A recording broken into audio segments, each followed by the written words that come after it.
বন্ধুরা তোমরা কেমন আছো? আজকে মিনি কিচেনে কি রান্না করবো বলো তো? তালের শাঁসের পায়েস। তোমরা কি খাইছো কখনো তালের শাঁসের পায়েস? এই তালের শাঁসের পায়েস কিন্তু আমি প্রথমবারই খেলাম। বাড়িতে অনেকগুলো তালের শাঁস পড়েছিল, বুঝলো তো, মানে তাল পড়েছিল, তখন আমি ভাবলাম এই তালের শাঁস দিয়ে পায়েস করা যাক। হ্যাঁ, আইসে যখন হুট করে যে তালের শাঁসের পায়েস বানাবো, তাহলে তো বানাতেই হবে। কাউ চলো, তোমরা কিন্তু সাথে থাকো। দেখো, তালের শাঁসের পায়েস বানানোর জন্য বেশি কিছু লাগবে না। এক হাঁড়ি দুধ নিচ্ছি, আর নিচ্ছি কিছুটা লাল বাতাসা, আর কিছু নিচ্ছি তালের শাঁস কাটে, আর নিচ্ছি কিছুটা আমান বাদাম কাটে কুচি কুচি করে। এসে লাল বাতাসা দিলে খাতেও কিন্তু ভালো লাগে, কালারটাও সুন্দর হয় কিন্তু। তোমাদের সাথে গল্প দিতে দিতে এদিকে কিন্তু দুধটা আমি ভালো করে জাল দিয়ে নিচ্ছি, আর দুধটা গরম হয়ে গেলে তার মধ্যে দিয়ে দিচ্ছি লাল বাতাসাগুলো এক এক করে। তোমরা যদি আমার চ্যানেলটা সাবস্ক্রাইব না করো তো অবশ্যই মনে করে কিন্তু চ্যানেলটা সাবস্ক্রাইব করে দিও। তোমাদের সাথে ভিডিওটা ভালো লাগে তাহলে ভিডিওটা লাইক করে দিও। পাশে থেকে বেল আইকনটা অবশ্যই মনে করে প্রেস করে রাখে, যাতে আমার পরবর্তী ভিডিওর নোটিফিকেশন সবার আগে তোমার কাছে পৌঁছায়। দুধের মধ্যে বাতাসাগুলো দেওয়া হয়ে যাবে। আমি খুন্তিতে একটু ভালো করে নাড়াচাড়া করে দিলাম, যাতে বাতাসাগুলো তাড়াতাড়ি করে গলে যায়। এবার দুধের মধ্যে দিয়ে দেবো কিছুটা তাল পাটালি, বুঝছো তো, যেহেতু একটা তাল শাঁসের পায়েসের জন্য তাল পাটালি দিলে সুন্দর একটা তাল তাল গন্ধ বেরোয়, খাতে বেশি ভালো লাগবে না। তাল পাটালি যদি তোমাদের কাছে থাকে তাহলে দিয়ে না, যদি তাল পাটালি না থাকে তাহলে আর দেওয়া লাগবে না। দেখো, মিনি কিচেনে তুমি একসঙ্গে 2-3 দিন রান্নার ভিডিও করি। এই দিনকে যে কটা রান্নার ভিডিও করেছি একটাও ঠিকঠাক করে হয়নি। সাদে এত রোদ ছিল আমি তাকাতেই পারছিলাম না, ভিডিওগুলো সব কটা এরম আসছে। একটা চটা টাইপের মতন ছিল, বুঝলো তো, সেইটাই পুরো ভিডিওতে চলে আসছে। তোমরা একটু কষ্ট করে ভিডিওগুলো একটু মানায় নিয়ে দেখতে থাও, বুঝলে।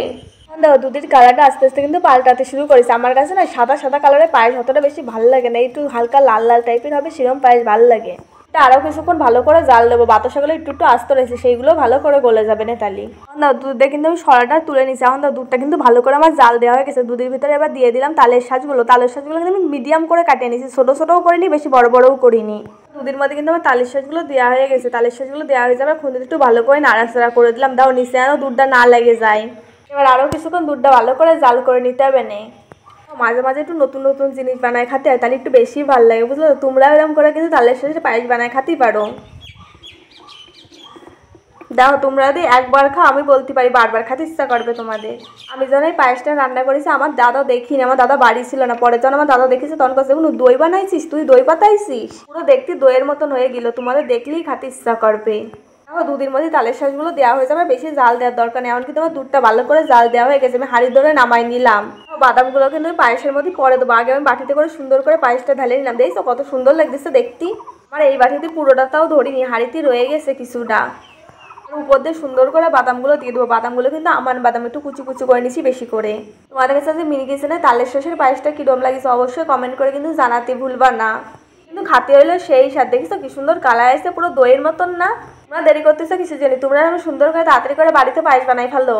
আমার মিনি কিচেনে আর কি কি রান্নার ভিডিও দেখতেছো সেটাও কমেন্ট করে জানাতেই পারো। তো যদি তোমাদের কাছে ভিডিওটা ভালো লাগে তো এই ভিডিওটা একটা লাইক করে দিও।